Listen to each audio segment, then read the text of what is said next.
दज्जाल एक ऐसा नाम है जो हमारी जिंदगी में घंटी की तरह गूंजता है, लेकिन क्या सचमुच हम इसके बारे में सब कुछ जानते हैं?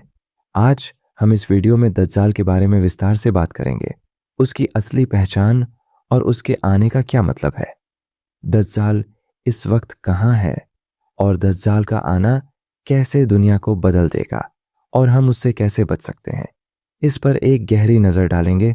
तो आइए शुरू करते हैं। दज्जाल को द ग्रेट डिसीवर्ड यानी बहुत बड़ा धोखा कहा गया है। यह एक ऐसा शख्स है जो अपनी जाल से दुनिया को अपने जाल में फंसा लेने की कोशिश करेगा। दुनिया का हर इंसान उसकी मोहब्बत और छल का शिकार होगा अगर उसकी जिंदगी में ईमान का नूर ना हो। दज्जाल का वक्त आने से पहले जो आखिरी साइन है उनका समझना हमारे लिए जरूरी है। दज्जाल का जिक्र हमारे प्यारे नबी मोहम्मद ने अपनी हदीस में किया है। हर मुस्लिम को दज्जाल के बारे में जानकारी रखना बहुत जरूरी है ताकि हम उसके फिना से बच सकें। इस वॉइस ओवर में हम जानें दज्जाल के बारे में, उसके आने वाला वक्त, उसके बाद दुनिया पर क्या असर होगा और कैसे हम अपने ईमान को बचाएंगे। दज्जाल की शक्ल का जिक्र कई हदीस में आता है।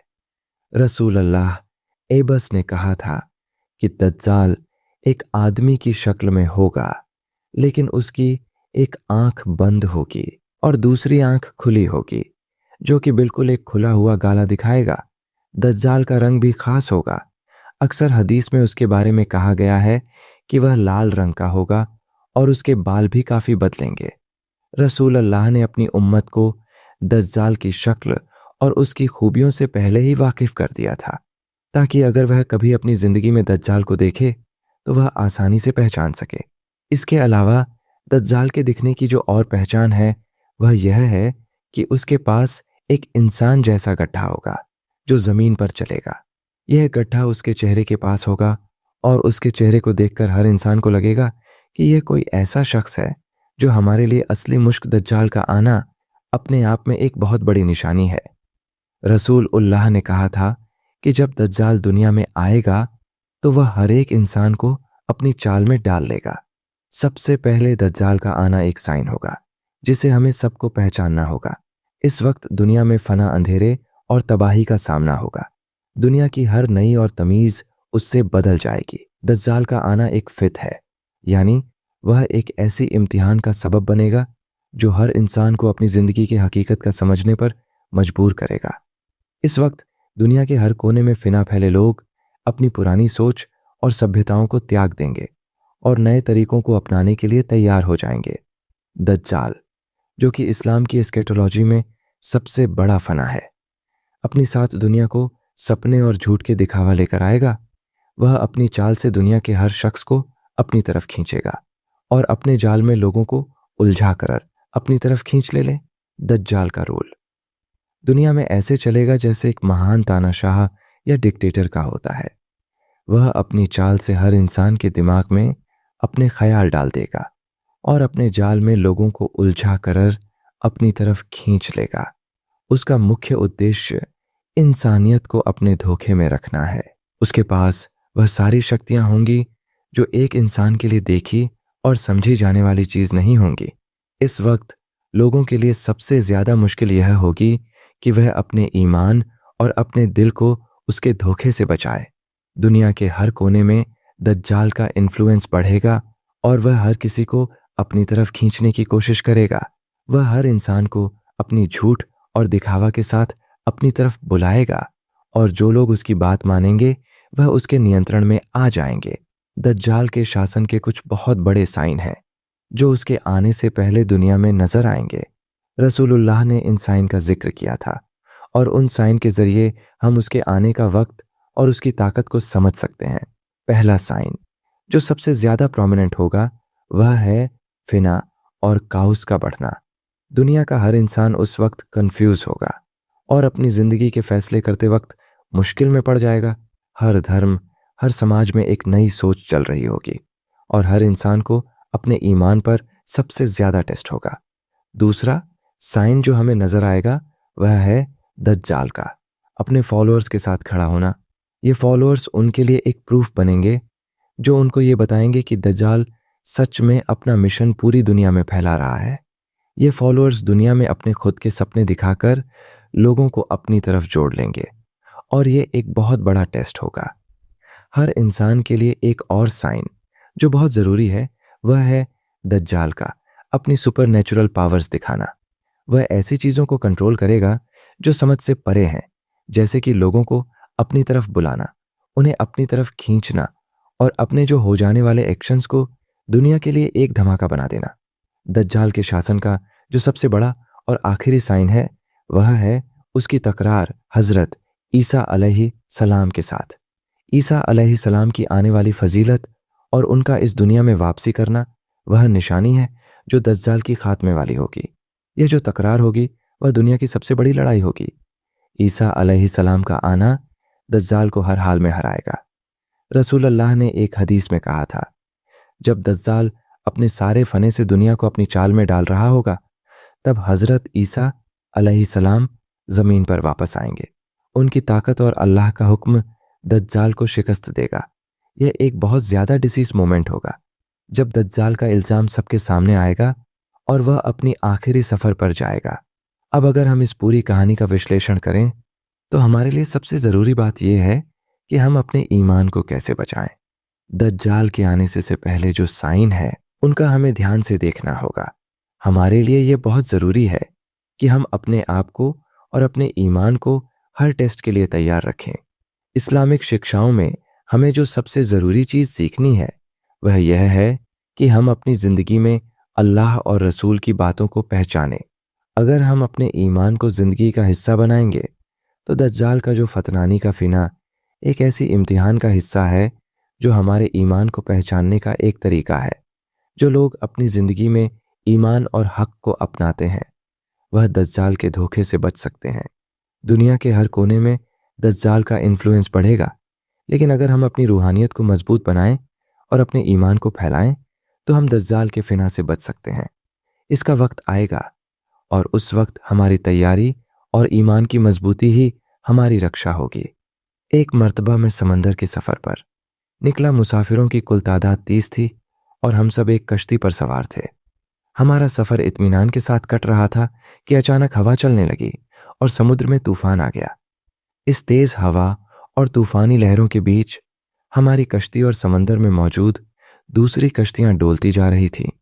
मुसाफिर परेशान हो गए और हर कोई अपने अपने खुदाओं को पुकारने लगा, क्योंकि किसी को कुछ समझ में नहीं आ रहा था कि क्या करें। समंदर से उठने वाली लहरें हर तरफ से कश्ती को अपनी लपेट में ले रही थीं। थक हार कर मल्लाह ने भी उम्मीद छोड़ दी और एक तरफ बैठकर चुप हो गया। अब हमें यकीन हो चुका था कि मौत यकीनी है। आस्था और उम्मीद खत्म होती जा रही थी। शाम का अंधेरा और मंजिल का कोई पता नहीं था। यह भी खबर नहीं थी कि कश्ती कहाँ जा रही है और समंदर की लहरें कब तक कश्ती को सलामत रखेंगी।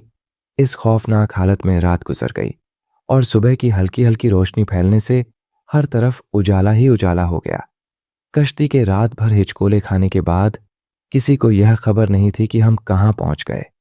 फिर अगला दिन इसी हालत में गुजरा और इसी तरह रात के बाद दिन और दिन के बाद रात आती गई। हमारी कश्ती समंदर में फंसे हुए पूरे 30 दिन गुजारने के बाद एक दिन अचानक 30 दिनों के बाद मुसाफिरों को दूर से ऐसा नजर आया जैसे कोई द्वीप समुद्र में खड़ा हो। 30 दिन से मुसीबत में फंसे हुए मुसाफिरों को यह दृश्य देखकर उम्मीद की एक किरण नजर आई और मल्लाह ने पूरी ताकत से कश्ती चलानी शुरू की। कश्ती को तेजी से उस द्वीप की ओर ले जाने लगा।